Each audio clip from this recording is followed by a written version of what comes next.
Story গল্প চ্যানেলে এখন আপনারা শুনবেন নরেন্দ্র দেবের লেখা একটি মুচকি হাসির গল্প লক্ষ্মণ। বাবা সরকারি দপ্তরে বড় চাকরি করতেন, হঠাৎ বদলি হয়ে গেলেন। আমরা গোয়ারি থেকে একেবারে গোরক্ষপুরে এসে পড়লুম। আমাদের বাড়ির বাঙালি চাকর হরিচরণ দেশ ছেড়ে আমাদের সঙ্গে এতদূর আসতে চাইলে না, চাকরি ছেড়ে দিলে। কাজেই এখানে এসে একজন নতুন চাকর রাখা হলো, তার নাম লক্ষ্মণ।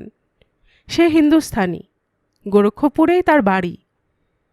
লক্ষ্মণকে রাখবার সময় মা তাকে বারবার জিজ্ঞাসা করে নিলেন, এই তুম হাম লোক কো বাঙালি বাত বুঝতে করতে পারতা হ্যায়? মা আমার চেয়ে ভালো হিন্দি বলতে পারতেন না। মার সেই না হিন্দি না বাংলা কথা শুনে লক্ষ্মণ তার পাগড়ি বাঁধা মস্ত মাথা নেড়ে মাকে এক লম্বা সেলাম ঠুকে বললে, হাঁ হুজুর। মা খুশি হয়ে তাকে রাখলেন। কিন্তু প্রথম দিনে টের পাওয়া গেল যে বাংলা মোটেই বোঝে না সে। তবু মা তার সেই না হিন্দি না বাংলা কথাতেই তাকে নিয়ে কাজ চালাতে লাগলেন। সঙ্গে সঙ্গে তাকে বাংলা কথা শেখাতেও শুরু করে দিলেন, তার কাজের সুবিধে হবে বলে। লক্ষ্মণ ছিল খুব চটপটে, চোখের নিমিষে সে সব কাজ করে ফেলত। খুব খাটতে পারত সে। ইঁদারা থেকে গড়া গড়া জল তোলা, বাটনা বাটা, বাসন মাজা, সাবান দিয়ে কাপড় কাচা, ঘর দোর মোছা, বিছানা করা, বাবার তামাক সাজা, সব কাজ সে একা করত। কিন্তু মুশকিল বাঁধল তার ওই বাংলা কথা না বুঝেও বুঝতে পেরেছি বলায়। কারণ মা তাকে যখনই যা কিছু ফরমাইশ করতেন তখনই এই কথাটাও জিজ্ঞাসা করতেন, বুঝতে করতে পারতা হ্যায়? লক্ষ্মণও তৎক্ষণাৎ ঘাড় নেড়ে লম্বা সেলাম ঠুকে বলতো, হ্যাঁ হুজুর। একদিন মা তাকে একটা টাকা ভাঙাতে দিয়ে তা সে হিন্দি ভাষায় বললেন, এই রুপিয়াকা ভাঙাইকে নিয়ে আয়। লক্ষ্মণ তৎক্ষণাৎ সেলাম ঠুকে ছুটে বেরিয়ে গেল। খানিক পরেই মস্ত বড় একটা কাগজের ঠোঙা হাতে করে এসে মাকে জিজ্ঞাসা করলে, ইয়ে কি আভি পেশনে হোগা? মা বললেন, নেই নেই, বাটনা তো সব বাটা হয়ে গেছে, আর তো কিছু মশলা পিসনে নেই হোগা। তুম যাও, টাকাটা ভাঙিয়ে লে আও। লক্ষ্মণ সবিনয়ে বললে, রুপিয়াকা তো ভাঙা লে আয় আমায়জি। মা বললেন, কই দে, রেজকে এনেছিস তো? না সব পয়সা 16 আনা গুনকে আনা হয় তো? লক্ষ্মণ সেলাম ঠুকে সেই কাগজের ঠোঙা মার হাতে তুলে দিয়ে বললে, হ্যাঁ হুজুর, 16 আনা কো পুরা ভাঙালে আয়া। বলেই সে কাগজের ঠোঙাটা আবার এগিয়ে ধরলে মার সামনে। সেটা হাতে নিয়ে মা দেখলেন তার লক্ষ্মণ চাকর এক ঠোঙা ঠাসা সিদ্ধি কিনে এনেছে 1 টাকা দিয়ে। মা তো রেগেই খুন।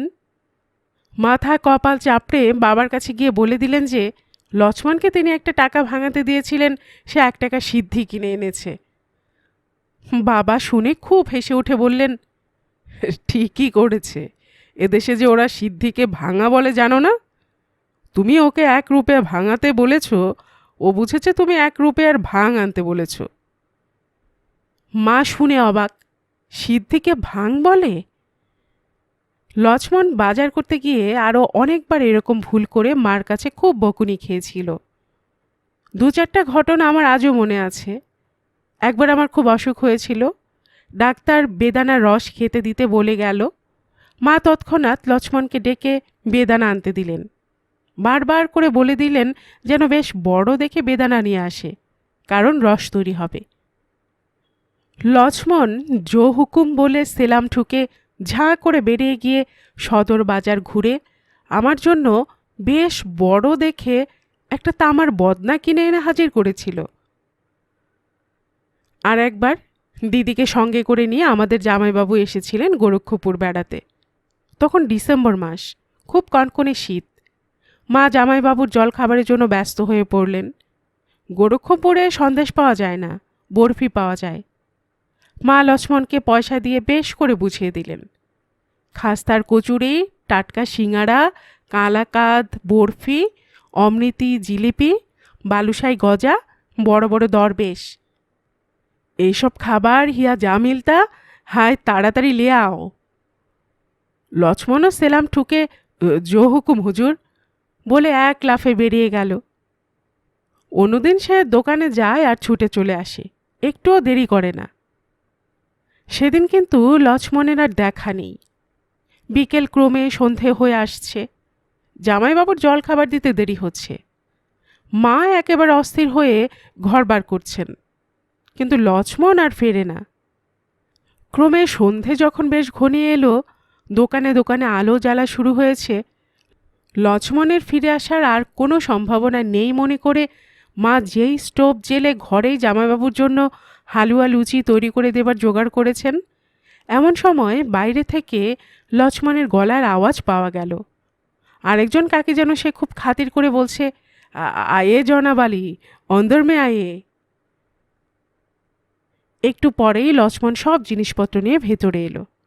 মাথায় একটা কলসি, সঙ্গে তার প্রকাণ্ড দাড়িওয়ালা আলখাল্লা পরা একজন মুসলমান ফকির।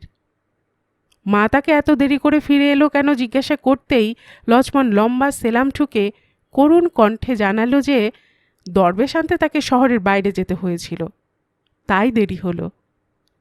শহরের চারিদিক সে খুঁজেছে, কোথাও দরবেশ মেলেনি। শেষে একজন ভুজাওয়ালাকে জিজ্ঞাসা করতে সে তাকে বাতলে দিলে যে শহরের বাইরে ইমাম বাড়িতে পাওয়া যাবে। মা তাকে বাধা দিয়ে ধমকে উঠে বললেন, দরবেশ পাওয়া গেল না তো ফিরে এলি না কেন?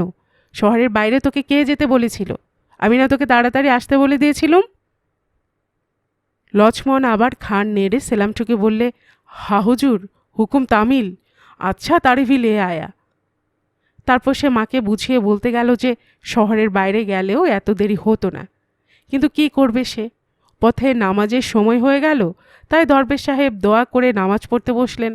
অগত্যা তার ফিরতে দেরি হলো। শুধু তারই কেন, সব জিনিসই সে গুছিয়ে এনেছে বলে মাথার উপর থেকে মস্ত এক তারের ভার মার সামনে রকের উপর নামিয়ে দিলে। মা তো রেগেই খুন। তাড়ি আনতে তোকে কে বলেছিল? আমি তাড়াতাড়ি আসতে বলেছিলুম বলে গালাগালি দিতে দিতে জিজ্ঞাসা করলেন, খাবার করে মুখ পোড়া গাধা, তোকে যে জামাইবাবুর জন্য টাটকা সিঙাড়া, কালাকাত বরফি, বালুশাই, গজা সব আনতে দিয়েছিলুম, কই সেসব? লক্ষ্মণ মস্ত এক সেলাম ঠুকে বললে, সব কুছ লে আয়া হুজুর। তারপর তার গামছায় একটা ভিজে কোণের গাঁট খুলে বার করে দিল সেই পৌষ মাসের শীতের রাতের গুঁড়ো মাখা এক ডালা বরফ। বললে, লিজিয়ে হুজুর, কলকা বরফিয়ে। তারপর অতি সন্তর্পণে ট্যাগ থেকে একটা কাগজে মোড়া গাঁজার পুড়িয়া বার করে দিয়ে বললে, ইয়ে লিজিয়ে হুজুর, জামাইবাবুকে আস্ত বালা সরকা গাঁজা। তারপর গামছার আরেক কোণ খুলে একরাশ পানি ফল রকের উপর ঢেলে দিয়ে বললে, ইসে বড়িয়া তাজা সিঙাড়া আর নেই মিলা হুজুর। পরে তার পেছনে যে ফকির সাহেব এতক্ষণ দাঁড়িয়েছিল, এবার তাকে এক সেলাম ঠুকে মার কাছে এগিয়ে এনে বললে, ইয়ে দেখিয়ে হুজুর, আপকা দরবেশ ভি হাজির, বহুত তকলিফ সে ইনকো মিলা। জামাইবাবুর জল খাবার থেকে ভাগ পাবার লোভ যে আমাদের মনে মনে ছিল না, এ কথা বলতে পারবো না, কিন্তু লক্ষ্মণ যে এমন কাণ্ড করবে তা মা কেন, আমরাও কেউ স্বপ্নে ভাবিনি। এদেশে পানি ফলকে যে এরা সিঙাড়া বলে সেদিন প্রথম জানলুম। কোথায় কালাকাত বরফি আসবে তা না, লক্ষ্মণ কিনে নিয়ে এলো কিনা এই শীতেতে কলকা বরফ, বালুশাই গজার বদলে নিয়ে এলো কিনা বালেশ্বরের গাঁজা। দরবেশ মিঠাই ওকে ও বেটা কখনো খায়নি, নিয়ে এলো কিনা এক লম্বা দাড়িওয়ালা ফকির সাহেবকে ধরে। মা বলে দিলেন ওকে তাড়াতাড়ি আসতে, আর ও নিয়ে এলো কিনা এক ভাঁড় তাড়ি। ভয়ানক রেগে উঠে মা যখন লক্ষ্মণকে দূর হ, বেরো, এক্ষুনি বিদায় হয়ে যা বলে বকছেন, সে সময় বাবা বাড়ির ভেতরে এসে পড়লেন। মাকে বললেন, একটা পান দাও তো শিগগির, মুখটা কেমন তেতো হচ্ছে। লক্ষ্মণ শুনতে পেয়ে তড়াক করে লাফিয়ে উঠে এক সেলাম ঠুকে জো হুকুম বলে ছুটে গিয়ে এক বালতি জল এনে বাবার সামনে ধরল।